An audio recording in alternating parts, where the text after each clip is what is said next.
Senhor Adão, muito bem-vindo, fique à vontade, a casa é sua.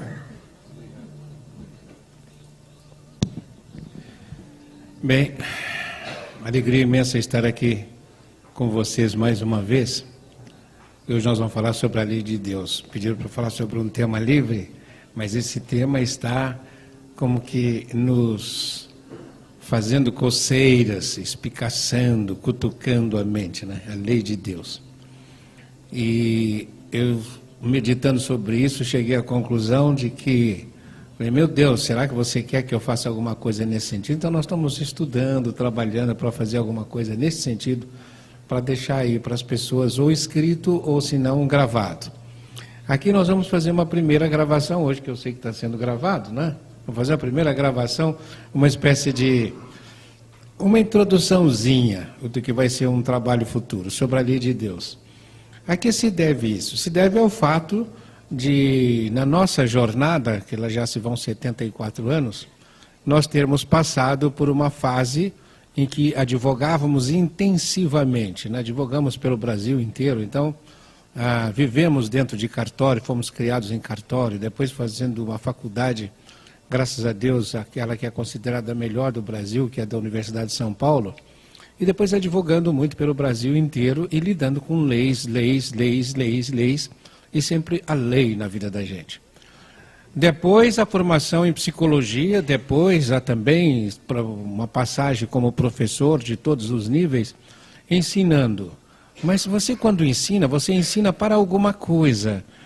E como estudante de ciências exatas e de ciências humanas, filosofia, até que um professor de filosofia, um dos melhores que o Brasil teve, ele nos disse, as ciências se dividem em ciências que são experimentais e as outras que são culturais. Se você, nas ciências experimentais, precisa de um laboratório para você fazer experimentos, nas culturais você não precisa nem de escola, você precisa simplesmente de estudar. Então estudamos bastante isto e depois no exercício da psicologia, por décadas, lidando com as pessoas, a mente humana. E depois há 5 décadas aproximadamente, lidando com o conhecimento da doutrina espírita. A doutrina espírita na vida. Até que começou a fazer muita imagem, a crescer demais, a passagem que Kardec registra no Livro dos Espíritos, na terceira parte, que é a terceira parte que sempre nos encanta muito, das leis morais. A terceira parte do Livro dos Espíritos deu um outro livro, que é o Evangelho segundo o Espiritismo. E nessa terceira parte, o Kardec está falando da lei natural, e ele pergunta para os espíritos, para o plano espiritual, onde está escrita a lei de Deus? Estão falando da lei de Deus. E a resposta é, na consciência. É a resposta mais concisa, só tem uma mais concisa do que esta. É quando Kardec pergunta qual é o modelo. E eles respondem com uma palavra só, Jesus. Tá? Jesus. Quem é o nosso modelo? Jesus. E quando perguntam onde é que está escrita a lei de Deus, na consciência. Eu comecei a pensar, puxa, a lei de Deus está escrita na consciência. Primeiro o conceito de lei, né? O conceito de lei, que nós não vamos nos estender aqui, mas só para dar uma diferença, porque todos estão acostumados com leis. Nós obedecemos às leis de trânsito, obedecemos às leis que estão que diz respeito ao casamento, ao nome, a créditos, nós obedecemos a leis. E essas leis todas estão escritas em algum lugar, em algum papel, e começou um dia a ter vigência. Está lá no Diário Oficial, a partir de tal data passa a ter vigência a lei tal, que faz assim, assim, assim. Essas leis, elas podem ser revogadas. Aparece uma outra lei que diz assim, fica revogado o artigo tal da lei tal, ou senão fica revogada a lei tal, porque vem outra lei substituir esta. Eu me lembro, né, deixa eu ver aqui, o Coelho é jovem, mas há pessoas aqui que têm também cabelos brancos. Eu me lembro do Nelson Carneiro, ai meu Deus do céu, o deputado Nelson Carneiro, como lutou para que fosse possível fazer separação judicial no Brasil, porque o casamento era né, indissolúvel. E começou com o desquite. Nossa, para conseguir o desquite foi demais a batalha do Nelson Carneiro, para revogar aquilo que o casamento era indissolúvel. Depois o que aconteceu? Depois do desquite veio o divórcio. Depois de tanto tempo desquitado, o desquite, havia uma separação judicial, mas não podia casar novamente. Tá? Depois de muito tempo veio o divórcio. E para fazer o divórcio tinha que passar 2 anos, tinha que fazer uma série de provas, de requisição e sempre brigas. Agora, de repente, as leis vão mudando. O divórcio você vai no cartório e faz. A separação você vai no cartório e faz. Agora você não precisa mais, você precisa de um advogado acompanhar, mas não precisa mais de um juiz decidir. A coisa vai ficando tudo diferente. No que diz respeito à adoção, muitas coisas foram feitas. No que diz respeito tudo, o próprio direito penal vai mudando, e nós sabemos como é que as leis mudam. A lei de Deus não muda. Essa é uma diferença fundamental. Não muda. A outra coisa é que da lei comum, está escrito lá, não se pode alegar ignorância da lei. Então isso é um pressuposto. Mas a pessoa, em alguns casos, pode até fazer prova e entrar com uma espécie de uma exclusão, ou uma excludente. Fazer prova de que eu não conhecia essa lei. Cometi um ato que infringiu a lei, mas eu não a conhecia, porque eu fui criado lá no meio do mato, não conheci nada, não tenho contato com o social, não leio jornal, não passei por escola. Vocês precisam, vejam quanta coisa é necessário para dizer que eu não conheço a lei. Mas e se a lei está escrita na consciência, alguém pode alegar ignorância? Esse é o drama. Ninguém pode alegar ignorância. Ah, mas eu não sei, a lei está na minha consciência, mas eu não sei. Este é o grande lance, porque nós sabemos. Nós sabemos da lei de Deus que está na nossa consciência. E a lei de Deus que está na nossa consciência, ela tem um pressuposto. Todas as leis, elas obedecem um pressuposto que é chamado de lei maior, ou carta magna. A Carta Magna é a Constituição. Nenhuma lei nacional pode contrariar a Constituição. Então a Constituição faz uma série de disposições e nenhuma outra lei que venha a existir depois pode contrariar a Constituição. Mas vocês percebem que até a Constituição também muda. O Brasil já teve várias constituições. Até as constituições mudam. Então terá poder constituinte. Você elege uma Assembleia Constituinte que vai votar a Constituição. Essa Constituição vai reger todas as outras leis do país inteiro. Não pode haver nenhuma outra lei que contraria a Constituição. É chamada de Carta Magna.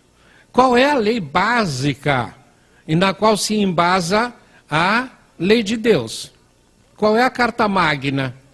E por incrível que pareça, a Carta Magna, ela tem 2 artigos só. Nós pensamos, só tem 2 artigos. E quem foi que disse que a Carta Magna tem 2 artigos? Um sujeito chega para Jesus e pergunta, o que é que eu preciso fazer para me salvar? Jesus diz, conhece a lei? E ele pergunta, mas qual é a lei? Jesus diz, amarás ao Senhor teu Deus sobre todas as coisas e ao próximo como a ti mesmo. Isto resume a lei e os profetas. É um resumo, então é a Carta Magna. Amar a Deus sobre todas as coisas e o próximo como a si mesmo. Resume a lei e os profetas. Olha que coisa interessante. Então você pega, mas antes de Jesus, por que ele disse que resume a lei? É porque havia uma outra lei antes dele. E essa outra lei, que era mais explícita, é a de Moisés. E Moisés começa, a lei dele, do Moisés tem 10 artigos. A lei do Moisés tem 10 artigos. E o primeiro artigo diz, eu sou o Senhor teu Deus. O segundo, primeiro, eu sou o Senhor teu Deus, sou eu quem te tira da servidão, sou eu quem tira você da limitação, sou eu quem tira você do Egito. A palavra Egito significa limitação. Eu sou o Senhor teu Deus. E o segundo artigo, não terás outros deuses diante de mim. Olha, você não pode ter outro Deus diante de mim. Eu sou o Senhor teu Deus, só eu te tiro das limitações. Mas se você acha que você vai ter outro Deus que te tira das limitações, e todo mundo, lá no início, pensava que o outro Deus era o Baal, que era o Astarté, que era enfim, muitos daqueles deuses daqueles povos antigos, mas Nós, atualmente, principalmente eu que trabalho com psicologia, começo a verificar quantos deuses as pessoas têm e que não tem nada a ver com aqueles deuses antigos. Né? Eu sei lá se a Fraternidade Francisco de Assis não é Deus para o coelho, né? Se o coelho não é um idólatra. Vocês perceberam? Outra coisa, o que nós lidamos, as pessoas procuram demais o consultório porque estão sempre presas a deuses. Deus é a minha mulher foi embora, meu marido me deixou, minha mulher morreu, meu marido morreu, meu filho vai se casar, o que é que vai ser de mim? Ele vai sair da minha casa, perdi meu carro, perdi minha... São deuses. Não terás outros deuses diante de mim. Não farás para ti imagens de escultura, nem lhe prestarás culto. Então, nada de material. Mas acontece que, por incrível que pareça, o dispositivo legal, Deus fala assim, eu sou um Deus ciumento. Um Deus ciumento que te larga. Você quer ir para trás de outro Deus, você pode ir. Não terás outros deuses diante de mim. Mas se você quiser, pode tentar. Você vai quebrar a cara. E quando você fizer, ai meu Deus, ele morreu. Estou aqui. Ainda hoje eu estava pensando na questão tempo. Que as pessoas querem tempo. Todos nós queremos tempo.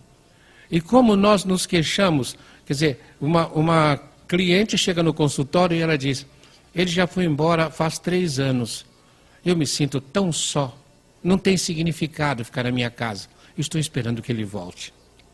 Então, alguém tem que... Mas você não disse que brigava com ele? É, mas acontece que é importante, né? Brigo, mas eu quero perto de mim. E eu quero tempo. As pessoas têm que se... O meu Deus tem que se ocupar de mim. Aí eu me lembrei de uma palestra que eu fiz um dia, em que eu falei a diferença entre o Pai Celeste e o Pai da Terra. O Pai da Terra, ele tem que trabalhar. Levanta de manhã, vai para o trabalho e te deixa. E ele só volta no fim do dia. E às vezes ele está ocupado. Ocupado com a mamãe, ocupado com as coisas e tal, etc. E às vezes você, para falar com o seu pai, precisa que ele achar o tempo dele. E eu disse, o Senhor, o Pai do céu, a porta está sempre aberta. Ele tem tempo integral para você. E pede para você ficar à disposição dele tempo integral. Vigiai e orai sem cessar. Esteja ligado sempre. Então, Deus está sempre ligado. E esse Deus diz, eu sou ciumento. Eu sou um Deus ciumento. Então você pode fazer o que você quiser, porque você volta para Ele. Todos os outros, não terás outros deuses diante de mim, porque se você tentar não vai conseguir. Então não é um mandamento, não é uma ordem que você não vai conseguir. Eu digo, é uma declaração ontológica. Ontos, que é do ser, que é da essência do ser.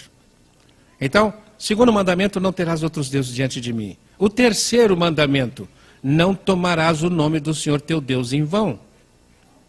Você não vai tomar o nome de Deus em vão. O nome de Deus, quando Moisés perguntou, qual é o seu nome?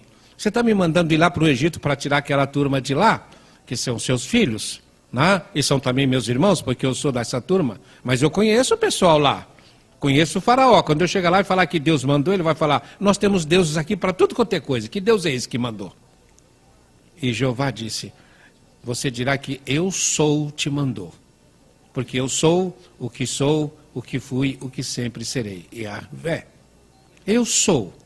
Então, não tomarás o nome do Senhor teu Deus em vão, você não vai dizer, eu sou, e falar uma bobagem em seguida.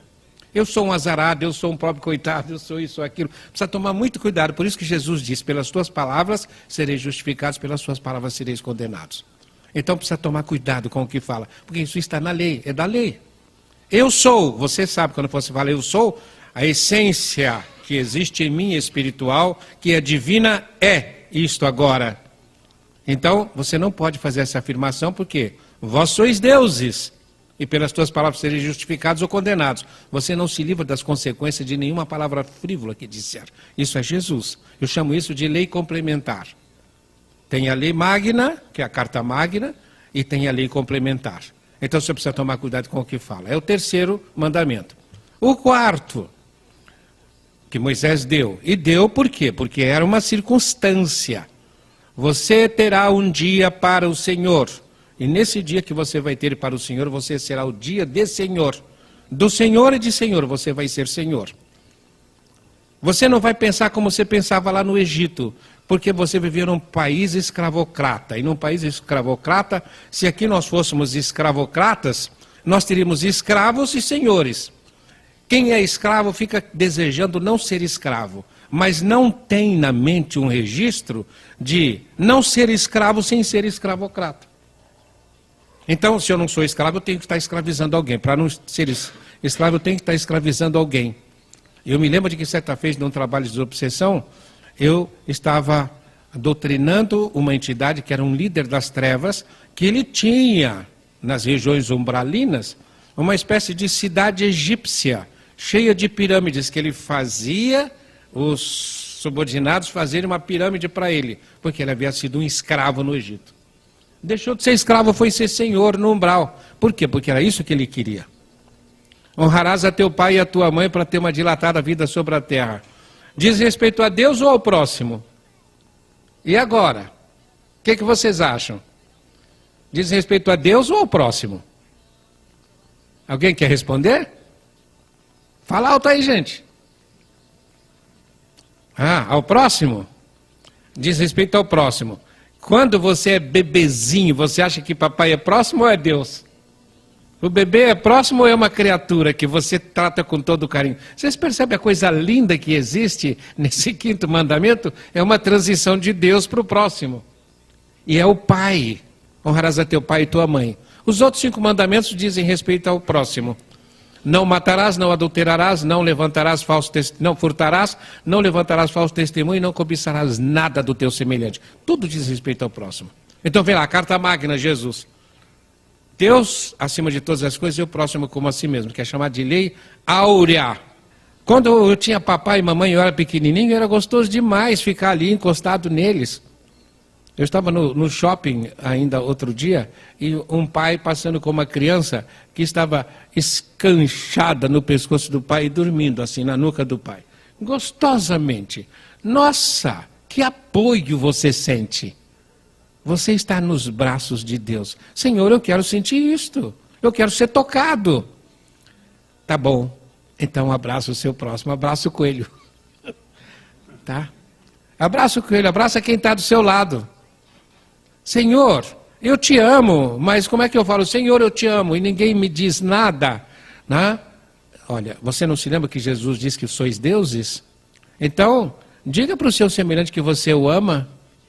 Por isso, ama o teu próximo como a ti mesmo. Você só sabe falar aqui mesmo, mas não sabe falar de amor ao próximo? Assim, mas se eu falo de amor ao próximo, o próximo já fica pensando que eu quero alguma coisa. Eu tenho até medo de falar que amo alguém. E se eu for explorado por causa do meu amor? Então fica difícil falar, eu te amo. Eu costumo dizer que são as 3 palavras mais difíceis de serem pronunciadas e de serem ouvidas. Eu te amo. Né? Coelho, eu te amo. Nossa, quanto será que ele vai me pedir emprestado? Ou será que esse cara é? Como é que eu não sei o que e tal, etc. E não sei o que, quer dizer, nossa, né? Maricota, eu te amo. Nossa, o que será que esse velho quer e tal? E é difícil. Agora, Adão, eu te amo. Nossa, o que será que ele vai interpretar? É muito... Por que nós fazemos isso? Olha a natureza do planeta. Um planeta de provas e expiação. Então nós temos medo de dizer do amor, de falar do amor. Vocês querem me fazer uma gentileza? Virem-se para o companheiro do lado e fala, eu te amo, todo mundo. Eu te amo, amo vocês.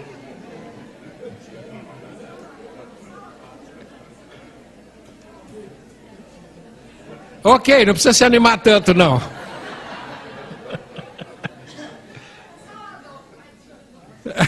O quê? É sempre assim. Então, eu brinquei uma vez com o Jeter, que eu cheguei lá e... Eu não sei se alguém se lembra disso, que eu fiz uma reunião no Encontro Amigos da Boa Nova. Eu falei para o Jeter, né, cheguei e tinha uma revista cristã de espiritismo em cima da mesa, falando, o amor que é o remédio para todos os males. Eu peguei... o Jeter falou, o que você acha disso? Eu falei, eu acho que é verdade. É o amor que é o remédio para todos os males. E o remédio para todos os males é muito difícil de ser tomado aqui nesse planeta, nesse planetinha. Mas eu vou resolver esse problema porque eu vou ganhar muito dinheiro com essa necessidade humana, que é a necessidade de ouvir eu te amo. É fantástico nós ouvirmos eu te amo. Eu pergunto, olha, se tivesse aqui um endorfinômetro, Endorfina é um hormônio que os neurotransmissores cerebrais produzem, que poderia ser chamado hormônio da felicidade, né? E esse hormônio é produzido quando você fala eu te amo, quando você diz eu te amo, quando você abraça alguém, quando você dança, quando você fica alegre. Então eu disse para o Jeter, eu vou ganhar dinheiro com essa história, mas eu preciso de uma autorização do IBAMA. Mas por quê? Porque na escola de psicologia eu fui considerado um dos melhores alunos de psicologia experimental. Eu treino muito bem bichos, né? Os meus cachorrinhos, os meus gatinhos fazem o que eu quero. Brinco com eles, é uma delícia, né? Condicionar bicho. E eu vou condicionar um monte, eu vou comprar uma leva de papagaios e vou condicioná-los. E depois eu vou vender os papagaios. E os papagaios vão aprender a dizer, eu te amo, eu te amo, eu te amo. Se pagar bem, eu faço um papagaio customizado. Coelho, eu te amo. Maricota, eu te amo. Um coelho só para você. Um coelho, não. Um coelho só para você. Um papagaio só para você. Ah, vou ter que condicionar coelho para falar, não dá, né? Um papagaio só para você. E aí o que eu fiz? Eles me pediram para fazer uma palestra no Encontro Amigos da Boa Nova. Nossa, eu falei, quantas pessoas vão? 3.500 pessoas.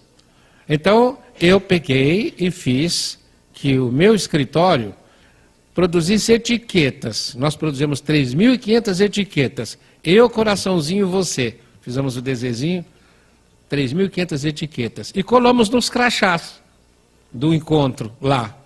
E todo mundo que chegava lá pegava aquele encontro, eu, coraçãozinho, você, tinha o crachá. Né? E depois, quando chegou na hora da palestra, eu falei disso e falei, dá para vocês agora olhar no crachá do seu vizinho e ler a etiqueta que está lá? Então todo mundo olhou assim, eu amo você. Né? E levava um susto. Falei, agora dá para você falar sem olhar na etiqueta, olhando nos olhos, falar o que você leu na etiqueta, eu amo você, agora vira para o outro lado, vira para o outro lado. De repente estava todo mundo, 3.500 pessoas se abraçando no espaço Prisma. Porque eu amo você. Amarás ao Senhor teu Deus sobre todas as coisas e o próximo como a ti mesmo. Então se eu não posso amar Deus de uma maneira física, eu posso amar o meu semelhante. Eu começo aqui, onde eu estou vendo. Até eu ser capaz de fazer o quê? Olha, eu estou aqui separado do coelho e separado de vocês. Acontece que, etericamente, o meu duplo etérico é 2,5 polegadas mais maior do que eu. O dele também. Nós estamos 5 polegadas mais próximos. Eu vou falar já já, eu estou dando a condição básica da Carta Magna. Nós estamos 5 polegadas mais próximos. Astralmente, o meu astral vem até aqui, o dele vem até aqui, estamos muito próximos. Mentalmente estamos misturados aqui. Eu, ele, vocês. Vocês estão me ouvindo?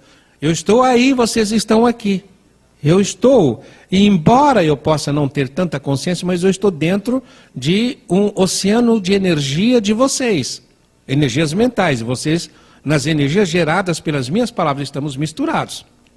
Agora, num campo mais elevado, que é um campo que nós chamamos causal, nós estamos muito juntos.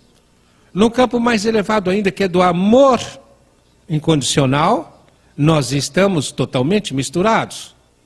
E vamos subindo, até que quando chega no nível essencial, eu pergunto, nós somos um ou somos múltiplos? Perceberam? É a unidade que está por trás da Carta Magna. E se a unidade está por trás, amarás ao Senhor teu Deus sobre todas as coisas, o que está por trás? A unidade. A Carta Magna, amor a Deus e ao próximo. As leis complementares, tudo deriva disto. Aí você começa, nossa, o Evangelho não é uma coisa para você ser bonzinho, é para você ser inteligente e livre.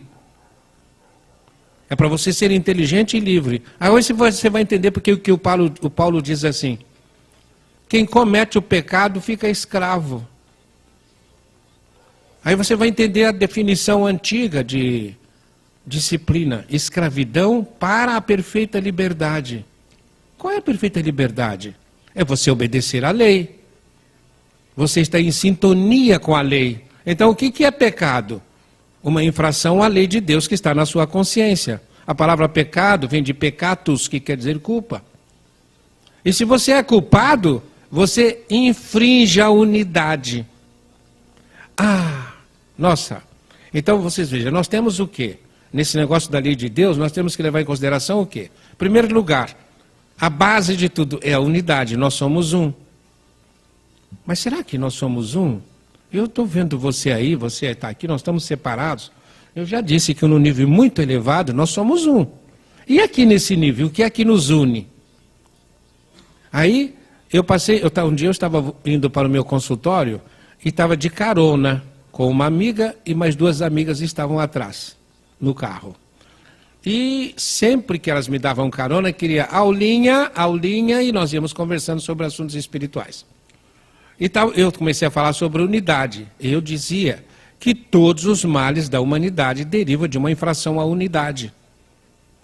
Todas as doenças são decorrentes da infração à unidade. Você desrespeitar a unidade é o que está por trás da lei do karma. A lei do karma é uma lei complementar. É um desrespeito a esta unidade, a carta magna. Amor a Deus e ao próximo. Então ela perguntou como é que não podia ser una, se uma estava dirigindo o carro, eu estava sentado do lado e estavam 2 atrás. Eu falei, porque vocês estão me ouvindo, então existe uma mediunidade. É a mediunidade que une tudo. Nós estamos num contato total. E esta lei que é da unidade, esse princípio que é da unidade, se eu infrinjo, eu me prejudico. Porque se eu sou uno com o coelho, o que acontece se eu dou um beliscão nele? Ele sente fisicamente, eu não estou sentindo fisicamente, mas numa dimensão espiritual eu me belisquei. E ficou registrado em mim. É matemática isto. Eu atendia uma mulher que não conseguia defecar. Ela então não conseguia comer. Porque cada vez que ela ia no banheiro era tortura total, ela não conseguia comer. E por quê? Porque o cólon retal, quer dizer, a última parte do intestino era uma chaga, uma ferida só. Não era uma ferida no ânus, era no colo, na tripa final, no último pedacinho do intestino. E ela não conseguia fazer aquilo. Tinha passado por todos os tratamentos sem resultado. E numa regressão, ela vai parar no passado, em que era um cardeal da Inquisição, cujo passatempo predileto era manter o prisioneiro preso e enfiar um ferro em braso no ânus do torturado, do coitado do presidiário. E enquanto ela passava ali no transe da regressão, eu via e relatava aquilo com certo horror, eu via dentro da minha mente a cena, como o torturado assim, né? E o torturador. Mas do ânus do torturado, é como se saísse uma vibração assim, olha, naquele exato momento, e essa vibração caminhava no espaço, que não era distante muito entre um do outro, caminhava no espaço e estava se fixando no colo retal do torturador. Naquele momento, e eu fiquei assim, Cristo Redentor, é na hora, não é depois. O negócio é em vários tempos. Primeiro, na hora que você faz alguma bobagem, isso fica registrado no seu perispírito. Quando você passa para o plano espiritual, vai tomar consciência em razão daquele registro. E você vai tomar consciência por quê? Lei complementar. Nada há oculto que não venha a ser sabido, nada há escondido que não seja revelado. Palavra de Jesus Cristo. Jesus Cristo falou a carta magna e foi falando as leis complementares, todas decorrentes da unidade, do amor a Deus e do amor ao próximo. Né? Desta unidade. Tudo aquilo que você quer que se faça a você, faça ao próximo. Não faça ao outro que você não quer que faça a você, por causa desta unidade. É você que você está fazendo. Compreende? Então, falei, Cristo, primeiro na hora que você faz, fixa no seu perispírito. É a lei. O que você faz por semelhante é a você que você está fazendo. Quando você passa para o plano espiritual, você toma consciência, que é o que o Kardec chama de arrependimento. Fez, chega lá, nossa, eu não devia ter feito isso, arrependimento. Depois a terceira parte, como o Kardec fala assim, que é a expiação, e depois a reparação, você volta para consertar. Que é a lei do karma. Né? Aquilo que semeades, tu mesmo havereis de colher. Se semeades na carne, ou seja, com vistas à coisa material, sem levar em consideração a unidade, sem levar em consideração o amor a Deus e ao próximo, você semeou na carne, vai colher corrupção. Ou seja, aquilo que morre. O salário do pecado é a morte. Você tem que voltar para cá para consertar. É a reparação. Se semeares no Espírito, haveria de colher para a vida eterna. Se semear no Espírito é liberdade. É fazer a coisa de acordo com a lei. Então é liberdade. Aí você cria a liberdade. Ora, como é que isso vai interferir na nossa vida inteira? Então, primeiro, na hora que você faz, você fixa. Lá você toma consciência. Depois você volta para cá, em razão do arrependimento, da expiação, você vai querer reparar. Quando você volta para cá, você sofre as consequências. Nossa, são 3 momentos. E aí fica uma coisa fantástica. Eu prefiro falar assim, eu te amo, do que dizer eu te odeio. Eu prefiro falar Deus te abençoe, do que dizer vai para o inferno. Na hora que você fala vai para o inferno se fixou em você. Além do que, essa questão da unidade traz uma consequência. Né? E antes de falar da consequência, meu irmão me diz até que hora eu falo. 9 horas. Tá bom. Além do que, nessa questão da unidade, veja, olha só. Então eu digo, eu odeio o coelho. Odeio o coelho. E quero que o coelho vá para os quintos dos infernos.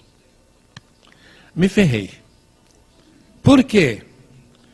Se eu sou uno, tem uma série de consequências que nós precisamos levar em consideração. Se eu sou uno com o meu semelhante, eu pergunto uma coisa. Agora, na experiência de EQM, experiência de quase morte, a medicina está lidando muito com isso, com o que eles chamam de mente não local. Há décadas eu falo não de mente não local, mas eu falo de mente universica. E eu falei isso para um cidadão, que é um médico, né, um expoente da medicina aqui no Brasil, e espírita, ele disse, mas onde é que o senhor viu isso? Isso não é da doutrina. Eu falei, como não? Pega o Evangelho segundo o Espiritismo, capítulo 27, a ação da prece, né? O poder da prece é a ação do pensamento, que até está lá dizendo que o alcance do pensamento é infinito. Se é infinito, a sua mente é do tamanho do infinito. Se a sua mente é do tamanho do infinito, a minha também é. Se a minha mente é do tamanho do infinito e a sua também é, por que é que eu não sei o que você pensa, o que tem na sua mente? Por causa da diferença de frequência. Nesta sala estão todas as emissoras de rádio de São Paulo com as frequências. Se você ligar um rádio, vai pegar só uma. Agora, se tiverem 2 emissoras na mesma frequência, o que acontece? Dá chiado, não é isso? A não ser que estejam falando a mesma coisa. Se estiverem falando a mesma coisa, o que acontece? Uma amplificação.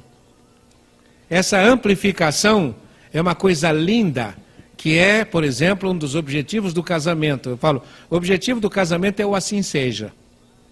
Tá? Eu sou casado com a Maria dos Anzóis, eu falo, eu vou fazer tal coisa. Ela fala, assim seja, bem. Nossa, amplificou. Se eu falar, vou fazer isso, ela fala, que é isso? Onde é que você está com a cabeça? Deu chiado. Deu chiado. E o que é que nós vamos fazer? Qual é a tentativa? É de que no mundo eu encontre uma comunicação com o meu semelhante que me propicie falar alguma coisa e ele falar assim seja. O que é que eu posso falar tranquilamente que, se vocês estivessem o nível espiritual adequado, se todo mundo, o que é que eu poderia falar que eu ia ouvir assim seja de todo mundo? Qualquer coisa que eu falasse de acordo com a lei. Percebe? Se eu falo contrariamente à lei, eu vou ouvir chiado. Agora, aonde é que nós começamos nesse esforço de fazermos esta harmonização de vocabulário? Onde é que nós fazemos o exercício maior? É no casamento. É no casamento, que é ouvir o outro e estar e criar um de acordo com o outro. Percebe? Essa harmonia, e é tão bonito, porque, não sei se vocês já viram, em festa de bodas de ouro, o casal que está fazendo bodas de ouro, você olha e pergunta assim, será que eles são parentes? Por que a cara de um é igual à cara do outro? Né?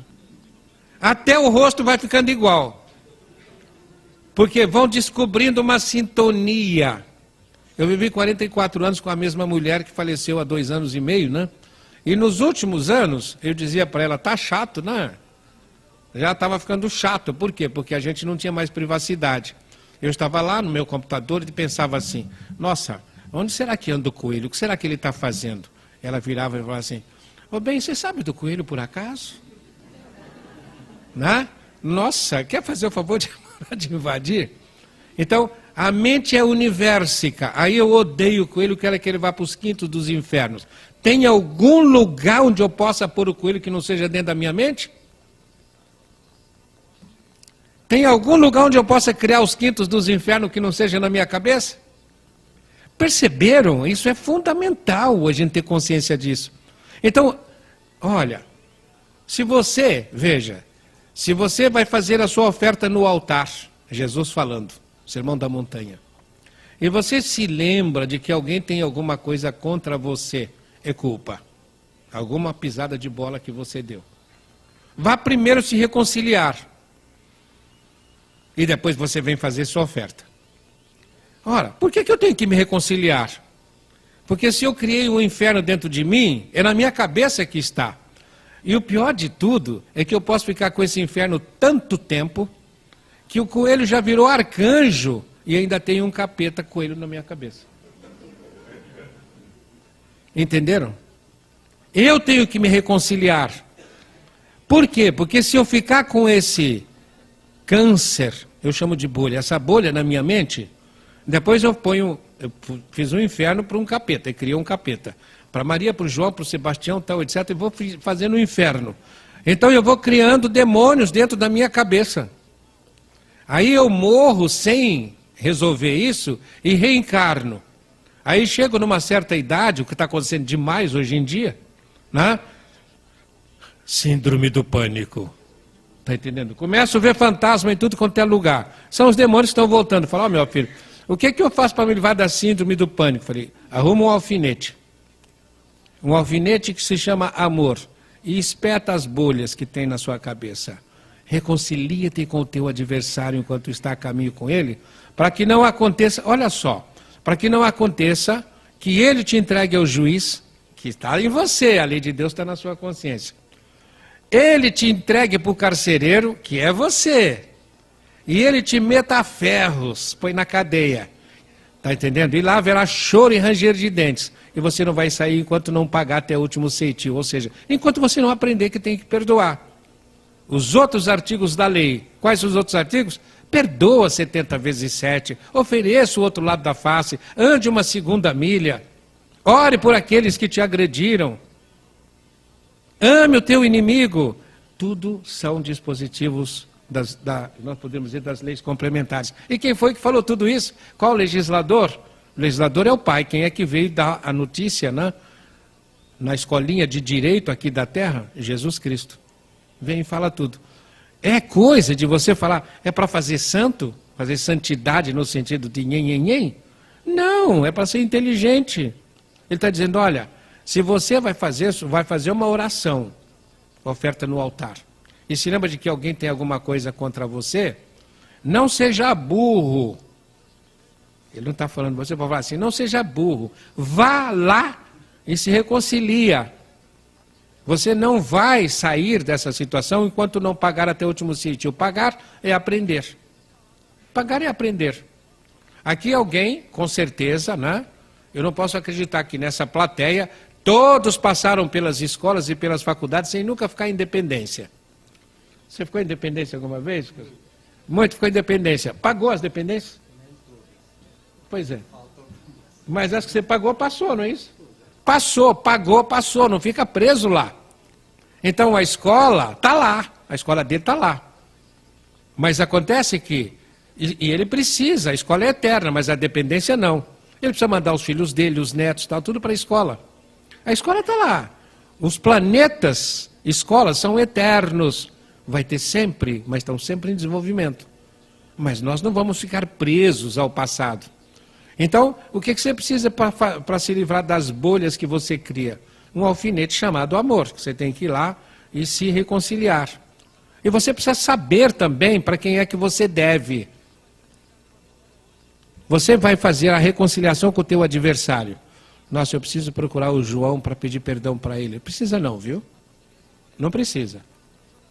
Porque se você for pedir perdão para o João, chega lá na casa do João, toca a campainha, sai a mulher dele e fala, o João já morreu faz 10 anos.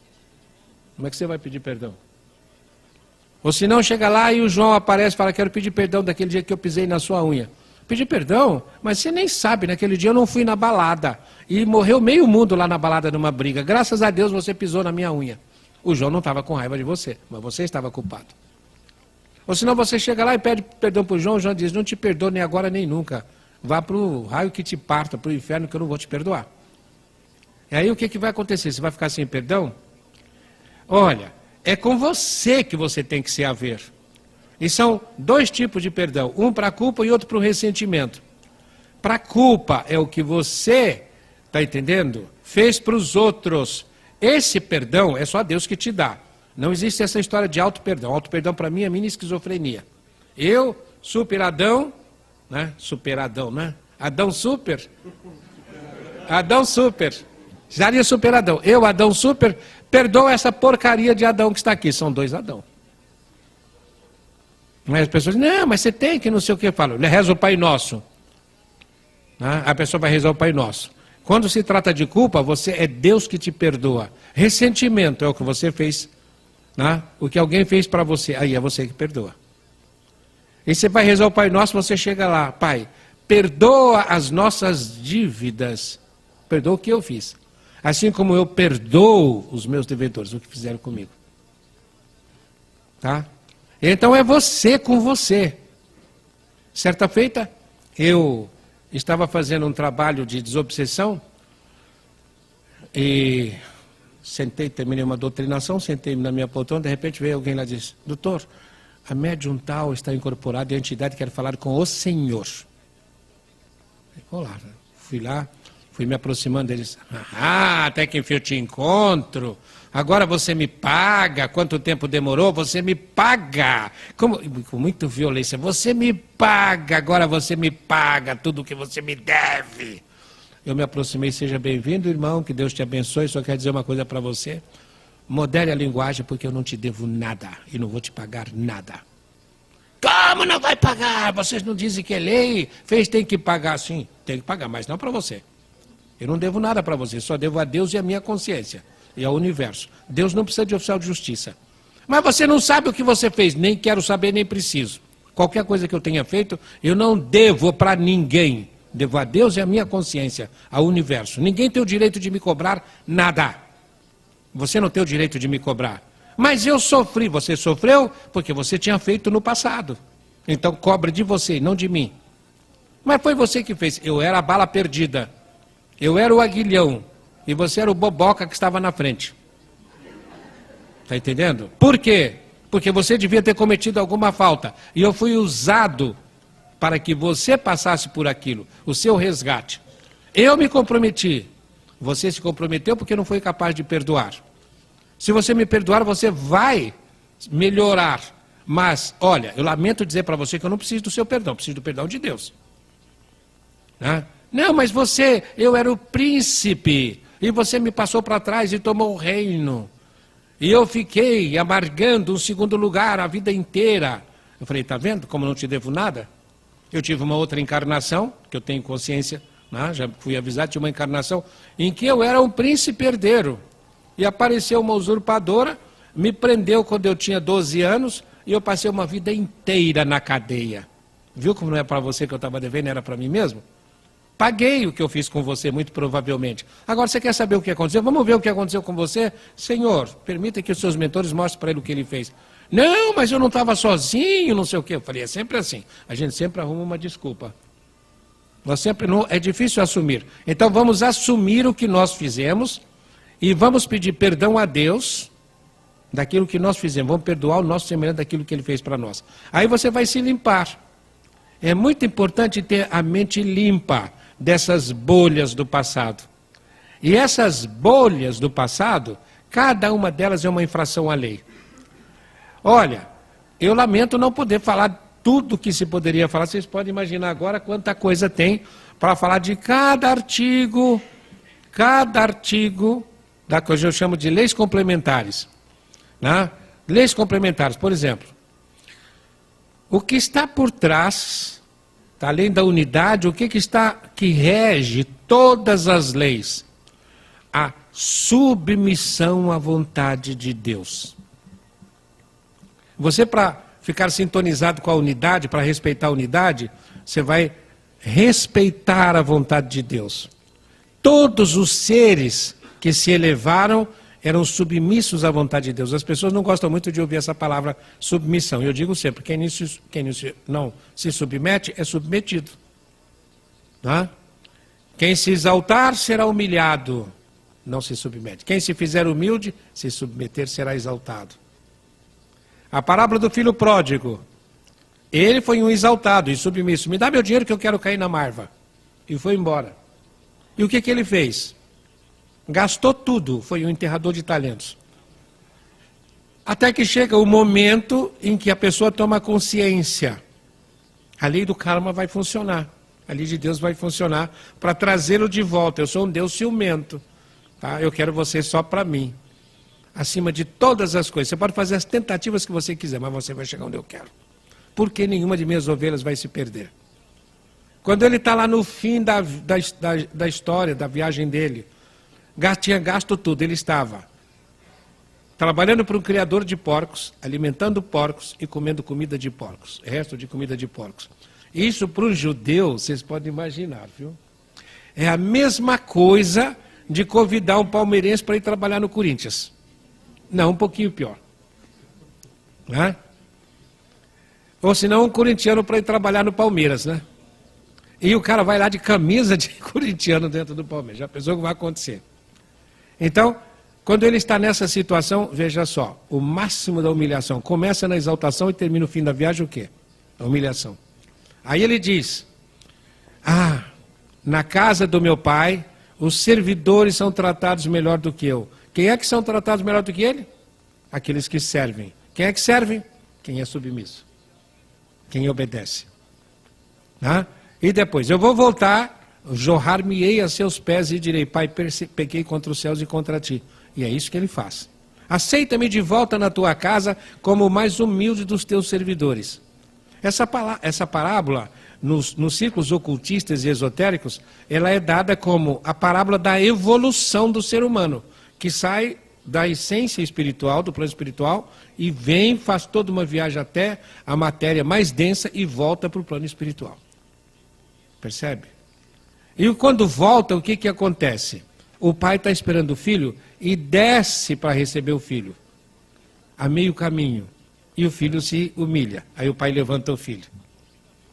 Levanta o filho, pega o manto, põe em cima do filho. O amor cobre a multidão de pecados. Outra leizinha complementar. Levanta o filho, quem se fizer humilde será exaltado. O pai levanta o filho. E põe uma aliança, tira o anel e põe no dedo do filho, faz uma aliança. Então você estabelece uma aliança com o seu Senhor. Esse é o fim da viagem. E manda entrar e fazer uma festa. Fazer uma festa para o filho.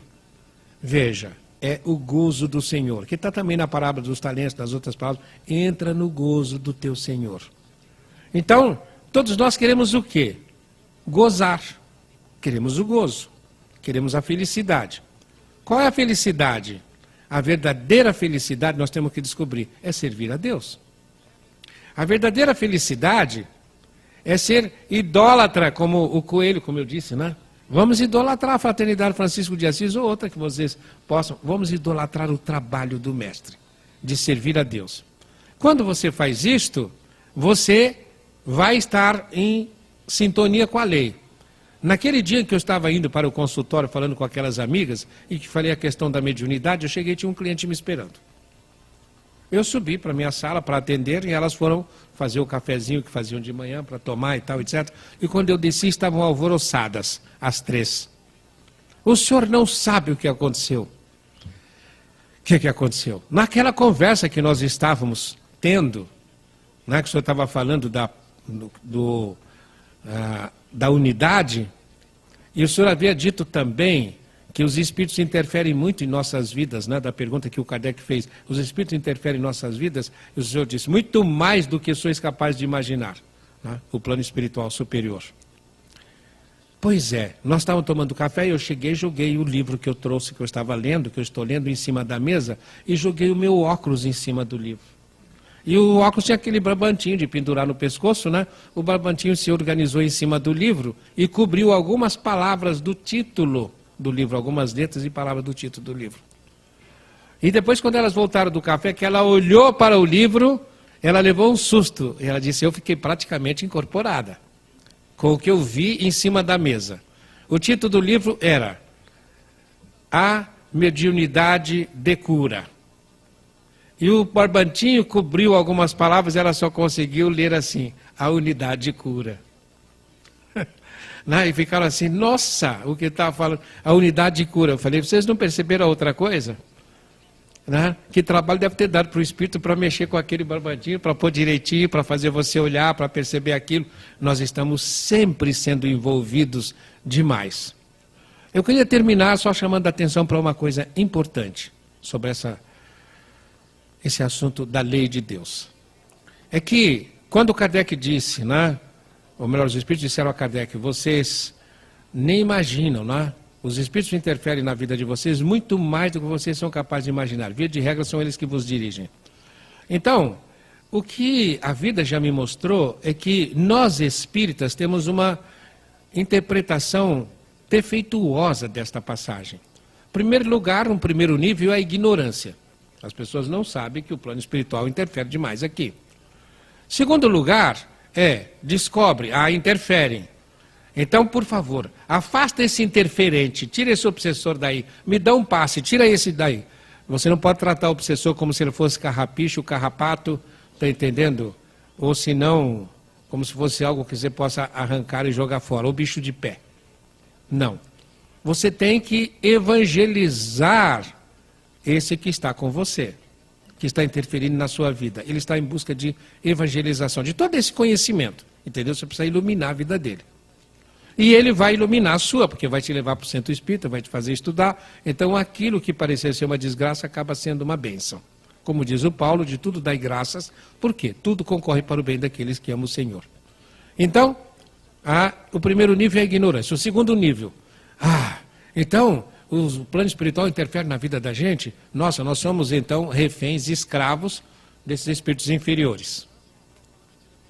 Via de regra são eles que nos dirigem. Não é verdade.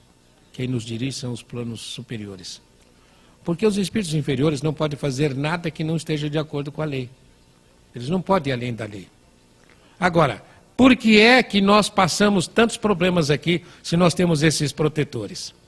E aí é que vem a revelação muito bonita e, de alguma forma, um pouco deprimente para nós.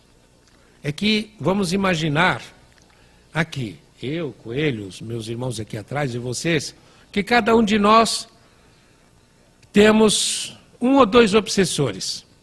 Eu não sei quantas pessoas estão aqui, mas vamos admitir, vamos pegar um número, 100 pessoas. Então nós teríamos 200 obsessores, se cada um tiver dois. Eu quero dizer para vocês que nós teríamos aproximadamente 2.000 mentores ajudando. A ação do plano espiritual superior é imensamente superior à do plano inferior. Agora, por que é que o plano inferior tem tanto poder? Porque nós damos. Quando Jesus, uma das passagens bíblicas que quando eu leio mais me deixa constrangido, é quando Jesus olha assim para o mundo e fala com os apóstolos, vede, a seara é tão grande e os trabalhadores são tão poucos. Ele não está se referindo aos trabalhadores do plano espiritual, mas dos homens, dos seres materiais. Nós, agora veja o que acontece quando aqui no plano material, resolve fazer aquilo do filho pródigo. Aceita-me de volta na sua casa como o mais humilde dos seus servidores. Me deixa servir você. Eu quero ser submisso à sua vontade, não à vontade dessa turma do bar, que chama a turma galera do barbantinho, da cruzeta cheia de barbantinho para pegar os fantoches do lado de cá. Entenderam? Então, eu gosto de brincar dizendo, nós somos bichinhos de estimação que Papai do Céu carrega para lá e para cá em cima de uma almofadinha de veludo, como se fôssemos bichinhos de estimação. Agora vocês podem imaginar, embaixo da almofadinha de veludo tem um verdadeiro time carregando você. Nós somos amados, acima de tudo nós somos amados. É isso que nós precisamos ter consciência. E darmos graças a Deus sempre. Senhor, obrigado, obrigado, obrigado por tanta ternura, tanto carinho, tanta ajuda, tanta força. Tudo posso naquele que me fortalece. Paulo de Tarso. Quando eu sou forte, eu sou fraco, porque eu penso que eu sou o tal. Mas quando eu sou fraco, eu sou forte, porque aí eu me ponho nas mãos dele. Então, e nas mãos dele tudo posso, naquele que me fortalece. Então, vamos fazer um propósito. Esse é o início, essa foi a origem do programa Metas Crísticas, que eu comecei a falar que nós precisaríamos aprender a termos para a próxima encarnação metas, e essas metas tinham que ser crísticas, porque eu queria ensinar isso para idosos. E se você sonha com as metas da próxima encarnação, se você faz isso com intensidade, você pode começar a implementar nesta vida. Uma senhora, que eu comecei a falar isso com ela, diz, então eu vou lá para o seu espaço, quando o senhor fizer, e eu vou fazer uma coisa importante. Eu vou começar a sonhar que na próxima encarnação eu vou ser musicoterapeuta. Eu falei, quantos anos você tem? Eu tenho 62. Eu falei, o que você está fazendo que não vai estudar música? Porque tem que esperar. É mesmo, né? Então, é mesmo, eu vou fazer isso. E começou a estudar. Ela já toca 2 instrumentos e falta 2 meses para ela se formar. É só você começar a colocar metas e você começa a andar em razão disto. Né? Aí você vai realizar suas metas. Metas crísticas.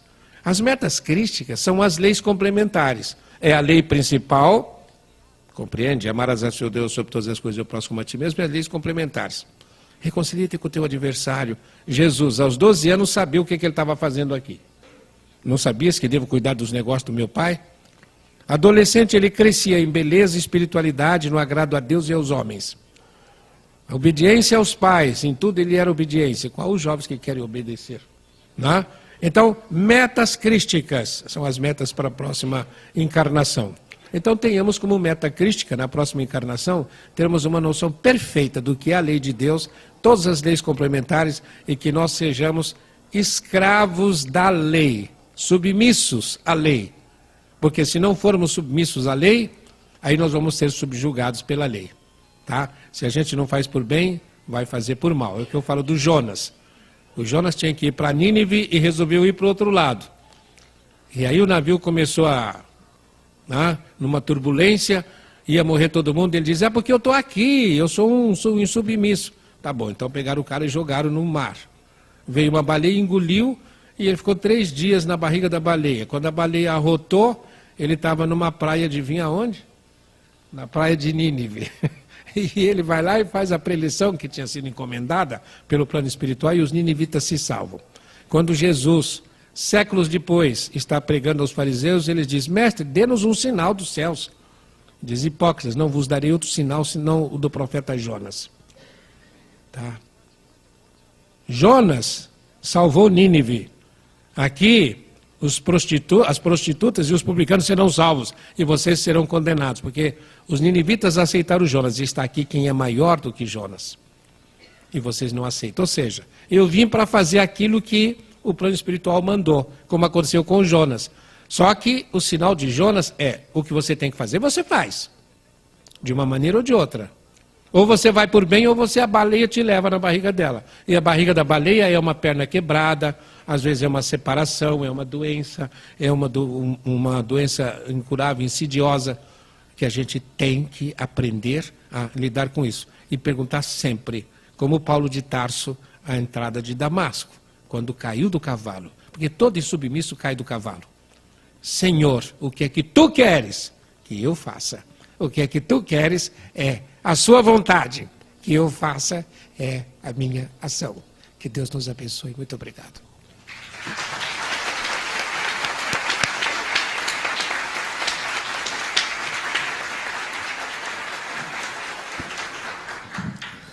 Bom, Adão, como você falou que faltam muitos comentários sobre o resto, ele fica combinado para você vir outro dia para fazê-los, certo? Bom, então os nossos agradecimentos aos nossos amigos da internet, né, que estavam assistindo a palestra.